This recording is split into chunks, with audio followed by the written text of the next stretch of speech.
Both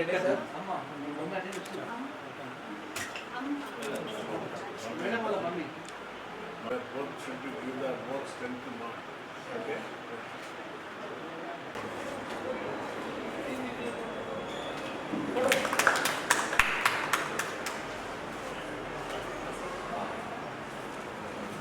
Discussion of the main which is 1 by 1 group lo involve social movement and వాళ్ళ thoughts ని కూడా teacher ప్రతి స్కూల్కే పరిమితం చేయకండి. వాళ్ళు అంటే స్కూల్ పంపించడం అయిపోయింది, మాకేమిటి బాధ్యత. ఎందుకంటే దురదృష్టం మనకు ఇప్పుడు టీవీలో వచ్చింది, ఈ media, social media, WhatsApp, Instagram, so many మాధ్యమాలు ఉన్నాయి. ఇంటికి వస్తే టీవీ ఆన్ చేస్తే ఒక 100 ఛానల్ ఉంటాయి కావచ్చు.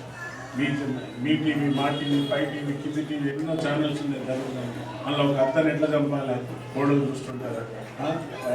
అంత ఒక దరిద్రమైన ఈ యొక్క సమాజంలో ఒక ప్రేరేపించే విధంగా ఒక భర్తను ఏ విధంగా చేయాలి, అత్త తల్లి ఉండి భర్తను ఎట్లా విడ చేయాలి, అత్తని ఇట్లా సో మెనీ ఈ యొక్క సీరియళ్లలో నిమగ్నమై ఉంటారు. మీరు దయచేసి మీరు పిల్లలు బడి నుండి రాగానే, స్కూల్ నుండి రాగానే ఒక ½ అన్ అవర్ అన్న పిల్లలతో స్పెండ్ చేయాలి.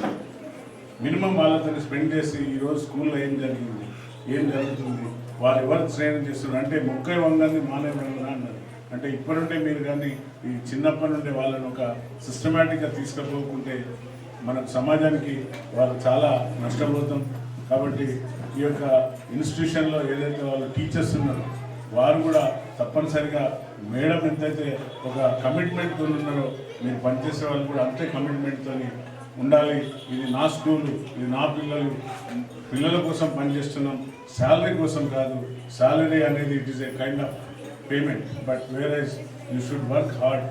మీరు ఆ పిల్లల పట్ల వివక్షత లేకుండా మీరు వారి యొక్క స్కిల్స్ ఇవ్వనుండే వాళ్ళలో ఉన్న టాలెంట్ మీరు గుర్తిస్తే తప్పనిసరిగా ఆ టాలెంట్ బట్టి వాళ్ళు ఏ విద్య ఎటు వెళ్ళగలుగుతారు, ఏం చేయగలుగుతారు అనేది మనం ఇప్పుడే గుర్తించగలుగుతారు. ఆ శక్తి మీలో ఉన్నది.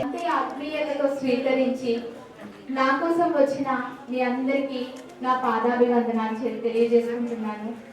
సో ఒకటి, స్కూల్ రన్ చేస్తున్నాము, ఓకే, స్కూల్ ఎస్టాబ్లిష్ చేస్తున్నాము, ఓకే.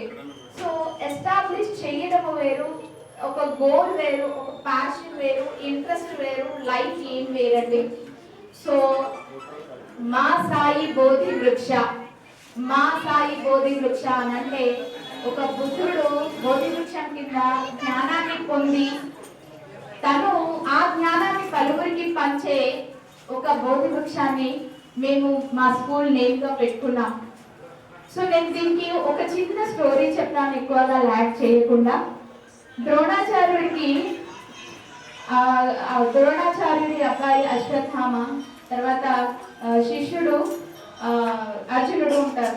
సో వాళ్ళిద్దరూ శిష్యులే ద్రోణాచార్యునికి. కానీ ఇక్కడ పితృవాత్సల్యం ఎక్కువ అయిపోయి అశ్వత్థామకి కొంచెం ఎక్కువగా దానికి కావలసిన కొన్ని విద్యలు ఎక్కువగా నేర్పించడం,